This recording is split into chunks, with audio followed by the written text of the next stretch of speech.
Welcome students to Aabil academic English. आज की इस वीडियो में मैं आपके साथ शेयर करूंगी 7 C's ऑफ कम्युनिकेशन कि 7 C's ऑफ कम्युनिकेशन क्या होते हैं।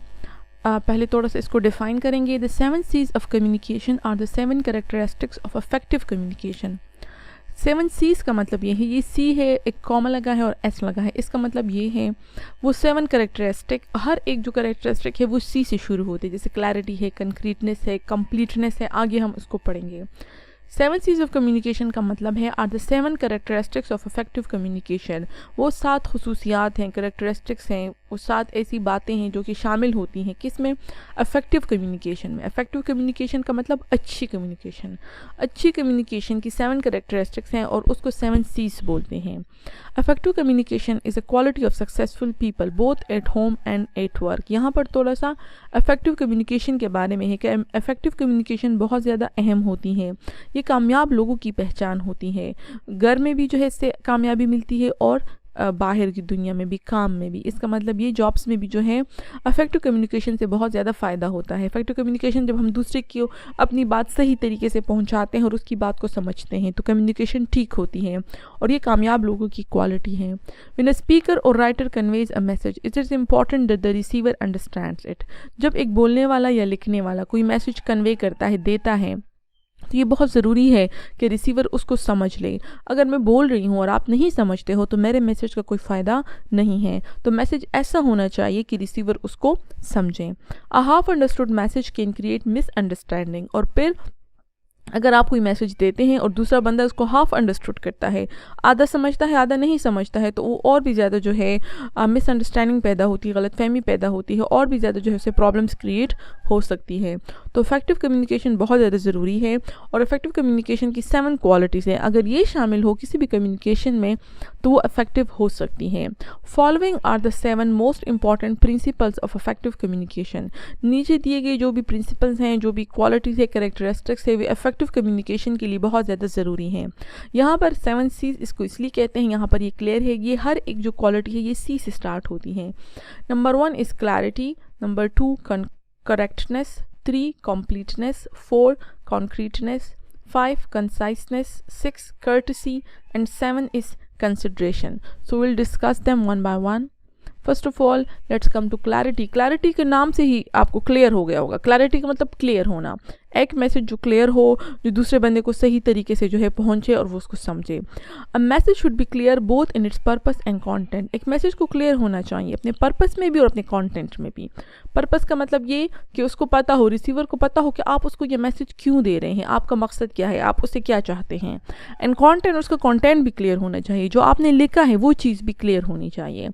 The receiver of the message should understand the purpose of the message. यही बात आगे एक्सप्लेन की गई है कि वो बंदा जो आपका मैसेज रिसीव कर रहा है उसको पता होना चाहिए कि इस मैसेज का पर्पस क्या है। दैट इज़, इसका मतलब ये, why the message has been delivered to him, कि हम उसको ये मैसेज क्यों दे रहे हैं, इसका क्या फ़ायदा है। The content of the message should be clear as well. दो चीज़ें हैं, दोनों क्लियर हों, पर्पस क्लियर हो, उसको पता हो कि हम उसको क्यों मैसेज दे रहे हैं। दूसरी बात ये कि हम जो मैसेज दे रहे हैं उसका कॉन्टेंट क्लियर हो, हमने जो लिखा है वो बिल्कुल क्लियर हो। There should be no difficult words use. अगर हमारा मकसद जो है वो सिर्फ अपनी इन्फॉर्मेशन कन्वे करना है तो मुश्किल वर्ड्स जो है लिखने की कोई ज़रूरत नहीं है। The message will be clear if written in simple language and simple structure. Message clear होगा हम उसको सिंपल लैंग्वेज में लिखिए और सिंपल स्ट्रक्चर में लिखिए। स्ट्रक्चर का मतलब ये कि छोटे जुमले इस्तेमाल करें, इजी लंबे लंबे जुमले और लंबे लंबे पैराग्राफ्स जो है इस्तेमाल ना करें।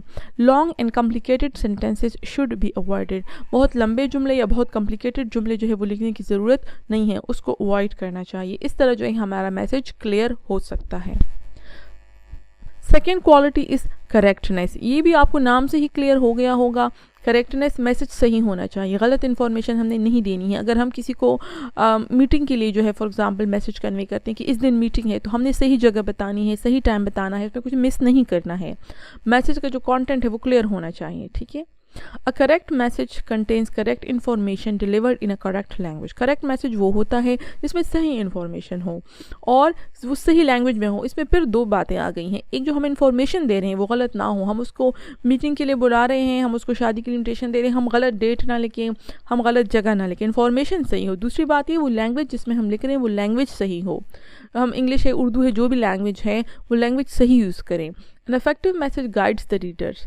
Receiver, it does not mislead him. एक अच्छा मैसेज जो है वो रिसीवर को गाइड करता है, उसको सही रास्ता दिखाता है, उसको सही बात बताता है। It does not mislead him, वो उसको मिसलीड नहीं करता। अगर हम गलत मैसेज देते हैं तो मैसेज का सारा पर्पस जो है वो उल्टा हो जाता है, बजाय रिसीवर को गाइडेंस मिलने के वो मिसलीड हो जाता है, वो गलत रास्ते पे जाता है। Secondly, it is also important that the language used is free of all kinds of errors. एक तो ये इन्फॉर्मेशन सही हो, हम उसमें कोई गलत इन्फॉर्मेशन ना दें। दूसरी बात ये कि हम जो लैंग्वेज इस्तेमाल करें वो हर किस्म की गलतियों से साफ़ हो। There should be no spelling और ग्रामेटिकल मिस्टेक्स। हमें चेक करना चाहिए अपने मैसेज को कि उसमें कोई स्पेलिंग मिस्टेक ना हो या ग्रामेटिकल मिस्टेक्स ना हो। Using incorrect language reduces the reliability of a message. अगर हम गलत लैंग्वेज इस्तेमाल करेंगे तो हमारे मैसेज की जो रिलायबिलिटी है, जो उस पर एतबार है, वो लोगों का कम हो जाएगा। जैसे आप मुख्तलिफ़ शॉप्स वगैरह के पैम्फलेट्स देते हो, इश्तिहार देखते हो, स्कूल वगैरह जो है अपने पैम्फलेट शाया करते हैं, अगर उसमें ग्रामेटिकल मिस्टेक्स हैं तो आप उस पर एतबार करना छोड़ दोगे। आप यही कहोगे कि इसकी जो है पैम्फलेट में गलतियाँ हैं, एडवर्टीज़मेंट में ही लैंग्वेज की गलतियाँ हैं, तो ऑफ कोर्स ये जो है जो ब्रांड है, जो भी स्कूल है, जो यूनिवर्सिटी है, ये जो है रिलायबल नहीं है। तो हमें जो है मैसेज को भी चेक करना होगा कि उसकी जो है उसमें कोई ग्रामेटिकल मिस्टेक्स ना हो, कोई स्पेलिंग मिस्टेक्स ना हो, तो मैसेज जो है वो करेक्ट होना चाहिए। The third quality is completeness. ये भी बहुत सिंपल है, मैसेज कंप्लीट हो। अगर वही बात मैं दोबारा दोहरा देती हूँ कि हम अगर किसी को किसी फंक्शन की इनविटेशन देते हैं या मीटिंग के लिए बुलाते हैं तो उसमें सब कुछ हो, उसमें डेट भी हो, उसमें जगह भी हो, उसमें टाइम भी हो, उसमें हर चीज़ जो है वो मेंशन हो। जो चीज़ मेंशन करना ज़रूरी है वो होनी चाहिए। ऐसा ना हो कि हम मैसेज दे दें और रिसीवर के माइंड में सवालात पैदा हों। हमारा मैसेज ऐसा होना चाहिए कि रिसीवर के माइंड में कोई क्वेश्चन ना रहे। An important characteristic of effective communication is completeness. Effective communication की एक बहुत अहम क्वालिटी जो है वो completeness है। A message should be complete in all aspects. एक मैसेज हर लिहाज से complete होना चाहिए। Incomplete message results in chaos and misunderstanding. Incomplete message जो है उससे उल्टा नुकसान होता है, वो chaos का बाइस बनता है। chaos का मतलब अफरा तफरी, जब हर चीज़ गड़बड़ हो जाती है। Misunderstanding, गलतफहमी पैदा होती है। A complete message contains all the information required by the receiver. एक कंप्लीट मैसेज वो होता है जब रिसीवर को जो जो इन्फॉर्मेशन चाहिए होती है वो उसमें शामिल होती हैं। It does not leave any questions in the readers mind. वो रीडर के जहन में कोई सवाल जो है वो नहीं छोड़ते हैं। तो एक अच्छा मैसेज वो होता है जो हर लिहाज से कंप्लीट हो, जिससे रिसीवर जो है वो सेटिस्फाई हो सके और उसको मैसेज की समझ आ सके। Number 4 is concreteness. Concrete means solid. Concrete का मतलब आपको पता भी होगा, सॉलिड, एक सॉलिड चीज़, एक मजबूत चीज़। A concrete message is supported with specific facts and figures. एक कंक्रीट मैसेज जो है वो होता है जिसमें स्पेसिफिक फैक्ट्स और फिगर्स हो, स्पेसिफिक ख़ास पर्टिकुलर फैक्ट्स हों, फिगर्स हों, वर्ड्स हों, नंबर्स हो। मैं आपको आगे ये एक्सप्लेन करती हूँ। It contain word that are clear in leaves no space for confusion. Concrete message वो होता है जिसमें ऐसे अल्फाज हों जो क्लियर हो और जो कन्फ्यूजन के लिए कोई जगह ना छोड़ें। Concrete messages are particular not general. Concrete message जो होते हैं वो पर्टिकुलर होते हैं, वो जनरल नहीं होते हैं।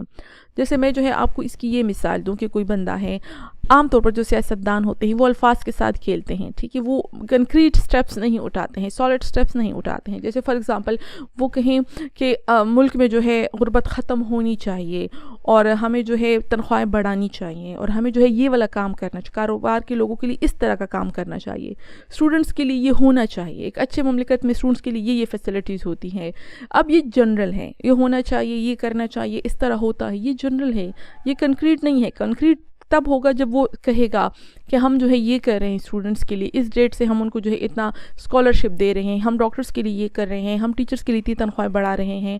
ये कंक्रीटनेस होती है। बट जो कंक्रीट मैसेज नहीं होता है वो हवाई बातें होती हैं, वो जनरल बातें होती हैं, जिससे जो रीडर के जहन में सिर्फ और सिर्फ कन्फ्यूजन रह जाती हैं। उनको पता नहीं होता है कि अब हम कहाँ जाएं या इस मैसेज का क्या मतलब था।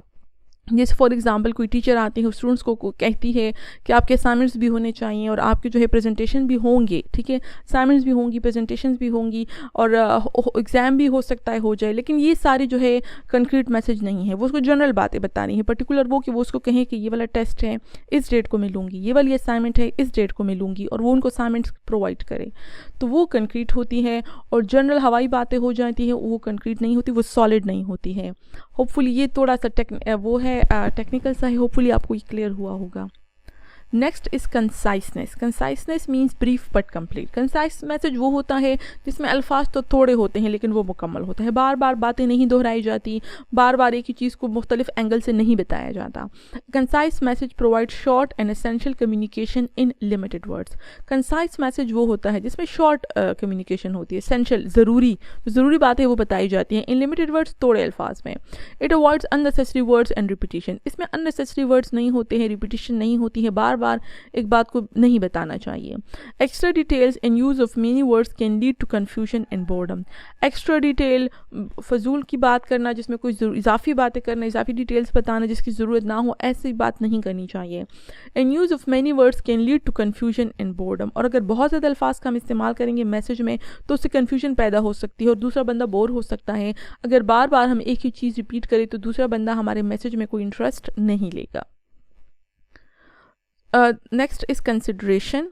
Consideration in communication means to be sympathetic with the audience background, mindset, interest and education. Consideration का मतलब होता है ख्याल रखना, दूसरे बंदे का ख्याल रखना।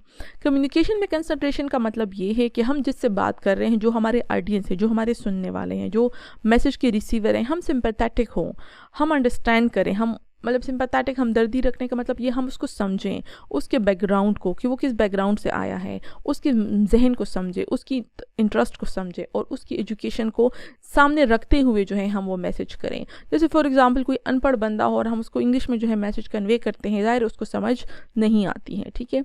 हमने उसके बैकग्राउंड को देखना है, उसके माइंडसेट को देखना है। हम कन्विंसिंग हो सकते हैं, हम दूसरे बंदे से अपनी बात मनवा सकते हैं अगर हमें बात करने का तरीका आए, हमें उसके माइंडसेट का पता हो कि उसको कौन सी बात अच्छी लगेगी, कौन सी बात अच्छी नहीं लगेगी। अगर हम उसमें उसका इंटरेस्ट भी देखें, हम ऐसा मैसेज कन्वे करें कि हम उसको इससे भी करें। जैसे फॉर एग्जांपल मैं स्टूडेंट्स को ये एग्जाम्पल देती हूँ कि अगर आप जो अपने प्रिंसिपल से पिकनिक की इजाज़त लेना चाहते हैं, ठीक है, तो आप उसके माइंडसेट को देखें कि प्रिंसिपल को किस चीज़ में इंटरेस्ट है। आप उनसे कहें कि इससे हमारी स्टडीज़ में भी हमारी हेल्प होगी, हमारे जो है एग्ज़ाम हो गए हैं, हम बहुत बोर हो गए हैं, हमें स्टडीज़ में इंटरेस्ट नहीं है, अगर हम जाएंगे पिकनिक पे तो हमारा जो है हमारी स्टडीज़ की तरफ ध्यान जाएगा, ठीक है। तो वो माइंड सेट उसको देखे कि वो क्या चाहता है। सिर्फ ये मत कहें कि हम इंजॉय करना चाहते हैं और हम जाएंगे हमें बहुत मज़ा आएगा। उसको मैसेज को इस तरह करें कि वो दूसरे बंदे के जहन को आप पढ़ें, उसके इंटरेस्ट को भी देखिए कि उसमें उसका क्या इंटरेस्ट हो सकता है। एजुकेशन, दूसरे बंदे के एजुकेशन लेवल को भी आप देखें कि क्या वो आपकी बात को समझ पाएगा या नहीं समझ पाएगा। अगर वो हाईली एजुकेटेड है तो उससे उसी लहजे में बात करनी चाहिए, मतलब मैनर से, तरीके से, एटिकेट से, ठीक है। और अगर वो लेस एजुकेटेड है या उसका स्टाइल जो है इतना मैनर्स और एटिकेट्स वाले नहीं है तो फिर आपके मैनर्स और एटिकेट्स का उस पर कोई असर नहीं होगा। दूसरे के लेवल के मुताबिक बात करनी चाहिए, ये है consideration. Considered communication does not hurt the audience, rather it takes care of the audience self respect and emotions. Considered communication में ऑडियंस को हर्ट नहीं किया जाता बल्कि उनके सेल्फ रिस्पेक्ट का, उनकी जज्बात का ख्याल रखा जाता है, उनके जहन के मुताबिक, उनके इंटरेस्ट के मुताबिक बात की जाती है। A communication which lacks consideration is not received warmly and therefore is not effective. अगर हमारी कम्युनिकेशन कंसिडरेट नहीं होगी, हम दूसरे बंदे का ख्याल नहीं करेंगे तो दूसरा बंदा उसको सही तरीके से रिसीव नहीं करेगा, वार्मली, दिल से उसको एक्सेप्ट नहीं करेगा, एक्सेप्ट करने की कोशिश नहीं करेगा। अगर हम कंसिडरेट मैसेज होगा तो उसका दिल चाहेगा कि वो हमारी बात सुने और उस पर अमल करने की कोशिश करें। And therefore is not effective. अगर वो कंसिडरेट मैसेज नहीं है, दूसरे का ख्याल हम नहीं रखते हैं, वो दिल से नहीं सुनता है और इसलिए वो इफेक्टिव भी हमारा मैसेज नहीं होता है। तो the seventh quality is courtesy. Courtesy का मतलब होता है good manners. Courtesy means politeness. Courtesy का मतलब होता है पोलाइटनेस, नरम होना, अच्छे मैनर्स होना। A message should contain courteous words. ज़ाहिरी बात है कि मैसेज में कर्टियस वर्ड्स होने चाहिए, खुश अखलाकी से हमें बात करनी चाहिए। It should not be harsh and cold. हमारा मैसेज हार्श और कोल्ड नहीं होना चाहिए। ये सिर्फ नहीं है कि हम सख्त अल्फाज यूज़ करेंगे तो वो हार्श एंड कोल्ड होगा, बाज़ औक़ात नरम अल्फाज में भी जो है दूसरे की इंसल्ट की जाती है, दूसरे को जो है इस पर तंज किया जाता है, तो इस तरह का मैसेज नहीं होना चाहिए वरना वो इफेक्टिव नहीं होगा।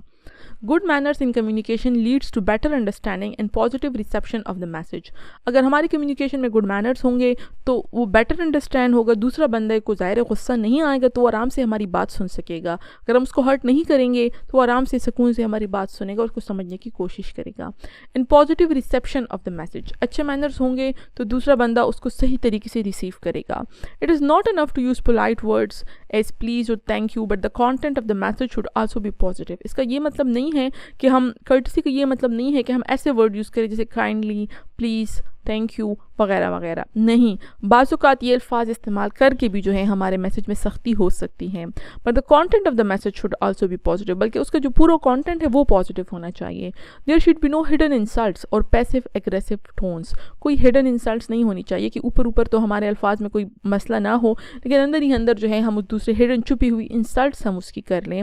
या पैसिव एग्रेसिव टोन्स, एग्रेसिव का मतलब गुस्से वाली, पैसिव छुपे हुए एग्रेसिव टोन्स भी इस्तेमाल नहीं करने चाहिए। ठीक है, कोई ऐसी बात जिसमें हम छुपी हुई धमकी दे दे, कोई ऐसी बात जिसमें हम छुपा हुआ उसको कोई ताना दे दे, उस पर कोई तंज कर दे, तो अगर हम ऐसी बात करेंगे तो हमारा मैसेज इफेक्टिव नहीं होगा। कर्टसी का ये खुश अखलाकी होनी चाहिए कि दूसरा बंदा उसको सही तरीके से रिसीव करे। तो this was all about the 7 C's of communication. Hopefully आपको इसकी समझ आई होगी। Thank you for watching the video.